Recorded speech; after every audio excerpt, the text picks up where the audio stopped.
अभिषेक बनर्जी को पीटने वाले आखिरकार मिल ही गए। पता चल गया कि किसके कहने पर इतने बड़े हमले की साजिश रची गई थी और अब ममता बनर्जी जो करने वाली हैं वो सुनकर इन हमलावरों के होश उड़ने वाले हैं। और आपको भी जब पता चलेगा कि किस वजह से अभिषेक बनर्जी पर एक सांसद होते हुए जानलेवा हमला हुआ है तो आपकी भी पूरी तरीके से पैरों तले जमीन खिसक जाएगी। पश्चिम बंगाल के सोनारपुर के अंदर अभिषेक बनर्जी उन लोगों से मिलने गए थे जो लोग हिंसा के शिकार हुए थे, लेकिन अभिषेक बनर्जी ने अपने सपने में भी नहीं सोचा था कि यहां पहुंचकर वो खुद हिंसा के शिकार हो जाएंगे। अभिषेक बनर्जी इन लोगों से मिल ही रहे थे, लेकिन इतने में एक भीड़ इकट्ठा हुई और भीड़ ने पहले अभिषेक बनर्जी पर अंडे फेंके, उसके बाद चप्पलों से उन पर वार किए गए, जिसके बाद उनके कपड़े तक फाड़ दिए गए। जो उनके साथ मौजूद थे सुरक्षा कर्मी, उन्होंने जैसे तैसे करके अभिषेक बनर्जी को एक हेलमेट पहनाया, जिसकी वजह से उनकी जान बच पाई। इसके बाद भी अभिषेक बनर्जी के शरीर में कई चोटें आई हैं और अभिषेक बनर्जी को अस्पताल में भर्ती भी करा दिया गया है। जैसे ये बात ममता बनर्जी को पता चलती है, वो आनन फानन में अस्पताल पहुंचती हैं और सीधे पहुंचते ही वो बीजेपी पर आरोप लगा देती हैं। ममता बनर्जी और अभिषेक बनर्जी का साफ तौर पर कहना है कि हमला बीजेपी ने करवाया है। बीजेपी की जब से सरकार पश्चिम बंगाल में आई है तब से पूरी तरीके से पश्चिम बंगाल का लोकतंत्र खत्म हो चुका है। यहाँ तक कि ममता बनर्जी ने यह भी कह दिया है कि सिर्फ पश्चिम बंगाल नहीं बल्कि पूरे देश का लोकतंत्र खत्म हो चुका है।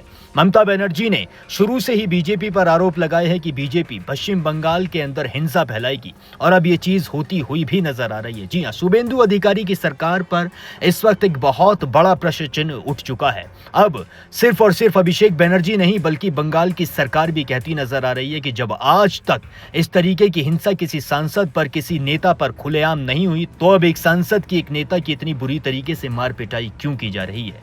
अभिषेक बनर्जी पर यह हमला साफ तौर पर दिखाता है कि पश्चिम बंगाल के अंदर सिर्फ अब सियासत मुंह बोली भाषाओं की नहीं बल्कि अब हाथापाई की भी हो चुकी है। अभिषेक बनर्जी को मीडिया कर्मचारियों ने भी बचाने की कोशिश की। एक वक्त पे ऐसा लगा था कि अभिषेक बनर्जी का वहां से निकलना नामुमकिन हो जाएगा, लेकिन जैसे तैसे करके अभिषेक बनर्जी को बचाया गया है। पर इस बात की गारंटी क्या है कि अभिषेक बनर्जी आगे के लिए सेफ है? और सबसे बड़ा सवाल कि जब एक सांसद और एक नेता होने के बावजूद अभिषेक बनर्जी सेफ नहीं है तो फिर आम जनता का इस वक्त पश्चिम बंगाल में क्या हाल होगा? कमेंट सेक्शन में मुझे अपनी राय जरूर बताएं। बाकी आप इस हमले पर क्या सोचते हैं ये भी मेरे साथ साझा जरूर करें और भी सारे अपडेट्स के लिए अभी सब्सक्राइब कर लें द न्यूज़ फीवर। दो लोग मेरे साथ तैनात है, तो वो लोग भी अगर अपने ऊपर सुपीरियर्स को बता रहे फिर भी कोई फोर्स नहीं आ रहा है, तो ये साफ है कि ऊपर से चाहता है कि ये जो पूरा घटना घटा ये चलता रहे और इसको बंद करने का कोई प्रयास राज्य सरकार की तरफ से है ही नहीं। ये साफ करता है भाई, ये लोग चाहता है कि यहाँ पे एक मौत हुआ और 2-4 लाश गिरे तब इन लोगों को सुकून मिलेगा या कलीजे में ठंडक पहुंचेगा। तो इनको जो करना है करने दीजिए, हमारे पास सब रिकॉर्डेड है, हम कोर्ट में जाएंगे and I will go up to the supreme court to fight this case. जिस तरह का अंडा फेंका है, ईंटा भी मारा है, आपने सब कुछ देखा है ना। एक सवाल आप 10 बार पूछेंगे, पूरा रिकॉर्डेड है। आप ईंटा मारा है, अंडा फेंका है, पत्थरबाजी किया है, ये क्या है जरा बताइए। और जो लोग पास में खड़े हैं, मोहल्ले के लोग, इलाका के लोग, इस गांव में जो लोग रहते हैं, इस पाड़ा में जो लोग रहते हैं, इस वार्ड में जो लोग रहते हैं, सबसे बाहर मिलकर देखिए सब किस तरीके से हम लोग से मिला है, किस तरीके से अभी भी प्यार और इज्जत से हमें नमस्कार कर रहा है और हमसे बात करने की कोशिश किया जा रहा है। और जो यहाँ पे गुंडागर्दी कर रहे हैं उनसे ज़रा जाके पूछिए। हमारे पास सारा वीडियो एविडेंस है। यहाँ पास में कम्युनिटी हॉल है, सुबह 11 बजे से ले आके उस कम्युनिटी हॉल में गुंडों को रखा गया था पत्थरबाजी करने के लिए। ये देखिए मेरा चश्मा का क्या हाल किया है, देखिए मेरा चश्मा का क्या हाल किया है। मेरा एक्सीडेंट हुआ था 10 साल पहले, आंख में 7 सर्जरी हुआ है, मेरा आंख में ईंटा मारा है, मैं आंख खोल नहीं पा रहा हूँ, घूसा मारा है, उसको लगा पीठ में, छाती में, हाथ में, पैर में, क्या हाल किया है। मैं एक हेलमेट पहन के जा रहा था, नहीं तो आज मेरा सर 2 टुकड़ा हो जाता। उनको एक नोटिस देना था, वो नोटिस मुझे खुद रिसीव करना था, इसलिए वेट कर रहे थे। वो दूसरा जगह गलती से चले गए थे, वो उनको पता नहीं है मैं कहाँ रहता हूँ। तो मैंने आप लोगों के द्वारा ये बोला कि किसी को अगर नोटिस देना है तो मैं यहाँ हूँ, वो आ जाए और नोटिस दे दे। जो करना है करे, जो करना है करे। अगर बीजेपी को लगता है भाई, पहले आप ये पहले समझ लो कि पहले ईडी सीबीआई थे, अब बंगाल पुलिस और कोलकाता पुलिस आ गया, साथ में एक एएमसी आ गया। पहले 2-3 इन्वेस्टिगेटिंग एजेंसीज थे, अभी 5 है। उनको लगता है कि भाई 5-6 एजेंसीज को लगाऊंगा और इसको कैसे भी भाई गुमराह करके सर झुकवाऊंगा। मैं वैसा आदमी नहीं हूं। आप गला भी काट देंगे, आप कुछ भी कर लो, आपको 10 बार सोचना पड़ेगा, आपको 7 बार जन्म लेना पड़ेगा मुझे झुकाने के लिए।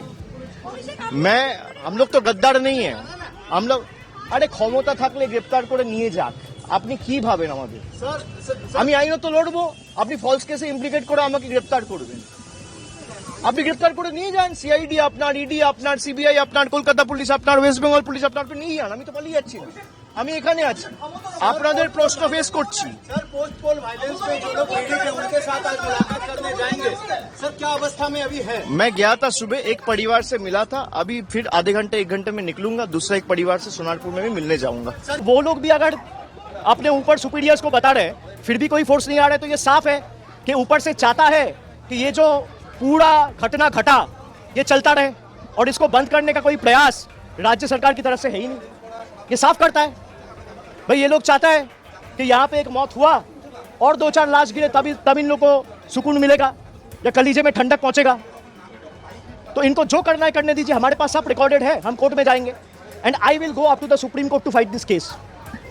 सर जिस तरह का अंडा फेंका है ईटा भी मारा है, क्या कहेंगे सर? भाई आपने सब कुछ देखा है ना, एक सवाल आप 10 बार पूछेंगे, पूरा रिकॉर्डेड है। आप ईटा मारा है, अंडा फेंका है, पत्थरबाजी किया है, ये क्या है जरा बताइए। और जो लोग पास में खड़े हैं, मोहल्ले के लोग, इलाका के लोग, इस गांव में जो लोग रहते हैं, इस पाड़ा में जो लोग रहते हैं, इस वार्ड में जो लोग रहते हैं, सबसे बाहर मिलकर देखिए सब किस तरीके से हम लोग से मिला है, किस तरीके से अभी भी प्यार और इज्जत से हमें नमस्कार कर रहा है और हमसे बात करने की कोशिश किया जा रहा है। और जो यहाँ पे गुंडागर्दी कर रहे हैं उनसे ज़रा जाके पूछिए, हमारे पास सारा वीडियो एविडेंस है। यहाँ पास में कम्युनिटी हॉल है, सुबह 11 बजे से ले आके उस कम्युनिटी हॉल में गुंडों को रखा गया था पत्थरबाजी करने के लिए। ये देखिए मेरा चश्मा का क्या हाल किया है, देखिए मेरा चश्मा का क्या हाल किया है। मेरा एक्सीडेंट हुआ था 10 साल पहले, आंख में 7 सर्जरी हुआ है, मेरा आंख में ईंटा मारा है, मैं आंख खोल नहीं पा रहा हूँ, घूसा मारा है, उसको लगा पीठ में, छाती में, हाथ में, पैर में, क्या हाल किया है। मैं एक हेलमेट पहन के जा रहा था, नहीं तो आज मेरा सर 2 टुकड़ा हो जाता।